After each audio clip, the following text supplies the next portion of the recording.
Hello, അപ്പോൾ എല്ലാവർക്കും നമ്മുടെ ചാനലിലേക്ക് അവർക്ക് കൂടെ സ്വാഗതം. അപ്പോൾ ഇന്നും ഞാൻ വന്നിരിക്കുന്നത് കിച്ചൺ ടിപ്സുമായിട്ടാണ്. അപ്പോൾ എല്ലാവർക്കുമുള്ള പ്രശ്നമാണ് ഈ പരിപ്പ് കഞ്ഞി അതൊക്കെ കുക്കറിൽ വെക്കുമ്പോൾ കുക്കർ പതഞ്ഞ് എന്താ വിസിൽ വരുമ്പം മേലെ കൂടെ പതഞ്ഞ് പോകുന്നത്. അപ്പോൾ അതെങ്ങനെ ഒഴിവാക്കാമെന്ന് നോക്കുന്നത്. അപ്പോൾ അതിന് വേണ്ടിയിട്ട് നമുക്ക് ഒറ്റൊരു ഇൻഗ്രീഡിയൻറ്റേ വേണ്ടൂ. അപ്പോൾ അതിന് വേണ്ടിയിട്ട് ഇതുപോലൊരു സ്റ്റീലിൻ്റെ സ്പൂൺ എടുക്കുക. അപ്പോൾ നമ്മൾ കുക്കറിൽ എല്ലാം തയ്യാറാക്കിയിട്ട് നമ്മുടെ എന്ത് ഇൻഗ്രീഡിയൻ്റ് ആണോ അതൊക്കെ തയ്യാറാക്കിയിട്ട് നമ്മൾ ലാസ്റ്റ് അതിൻ്റെ അടപ്പിട്ട് വേവിച്ചെടുക്കുന്നതിന് മുന്നേ ഇതുപോലൊരു സ്പൂണ് അതിൻ്റെ അകത്തേക്ക് ഇട്ട് കൊടുക്കുക. നന്നായിട്ട് കഴുകി വൃത്തിയാക്കിയിട്ട് വേണം ഇട്ട് കൊടുക്കാം. എന്നിട്ട് നമ്മൾ അടപ്പിട്ടിട്ട് വേവിക്കാൻ വെക്കുക. അപ്പോൾ വേവിക്കാൻ വെക്കുമ്പോൾ ഇപ്പോൾ നിങ്ങൾ വിസിൽ അടിക്കുമ്പോൾ കാണുന്നുണ്ട്, കാരണം ഒട്ടും തന്നെ വെള്ളത്തിൻ്റെ അംശം പുറത്തേക്ക് തെറിക്കുന്നില്ല.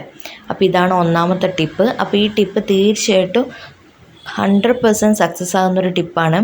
അപ്പോൾ തീർച്ചയായിട്ടും എല്ലാവരും ഈ പ്രശ്നം കഞ്ഞിയൊക്കെ വെക്കുമ്പോഴാണ് കൂടുതലായിട്ട് ഈ പ്രശ്നം ഉണ്ടാവാറ്.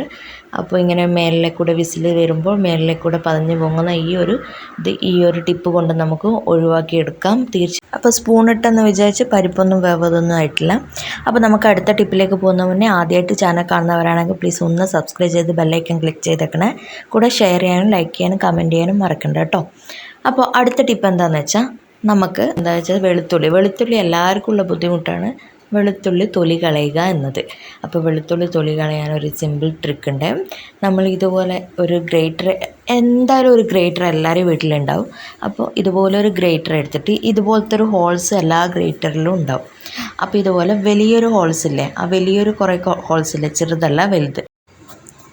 അപ്പോൾ ആ വലിയ ഹോൾസിലേക്ക് വെളുത്തുള്ളിയുടെ മുൻഭാഗം എടുത്തിട്ട് ഒന്ന് പ്രസ് ചെയ്ത് കൊടുത്താൽ മതി.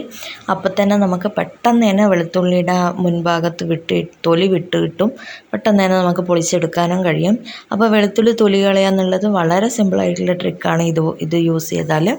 അപ്പോൾ ഞാൻ ഒരു വെളുത്തുള്ളിയും കൂടെ വേണമെന്നുണ്ടെങ്കിൽ നിങ്ങൾക്ക് തൊലി കളഞ്ഞ് കാണിച്ചു തരാം. വളരെ എളുപ്പമാണ്. നമ്മുടെ വെളുത്തുള്ളിക്ക് ഒരു കേടുപാട് സംഭവിക്കാതെ നല്ല പെർഫെക്ഷനിൽ തന്നെ നമുക്ക് കിട്ടുന്നുണ്ട്. ഒരുപാട് വെച്ച് അമർത്തേണ്ട ആവശ്യമൊന്നുമില്ല, ഒന്ന് പ്രസ് ചെയ്ത് കൊടുത്താൽ മതി ഞാൻ കാണിക്കും പോലെ. അപ്പോൾ ഞാൻ അടുത്ത വെളുത്തുള്ളി അതുപോലെ തന്നെ നല്ല ഇതായിട്ട് പൊളിച്ചെടുത്തിട്ടുണ്ട്. അപ്പോൾ എല്ലാവർക്കും ഈ വീഡിയോ ഇഷ്ടപ്പെട്ടിട്ടുണ്ടെങ്കിൽ എല്ലാവരും കൂടുതൽ സപ്പോർട്ട് ചെയ്യുക. ഓക്കെ,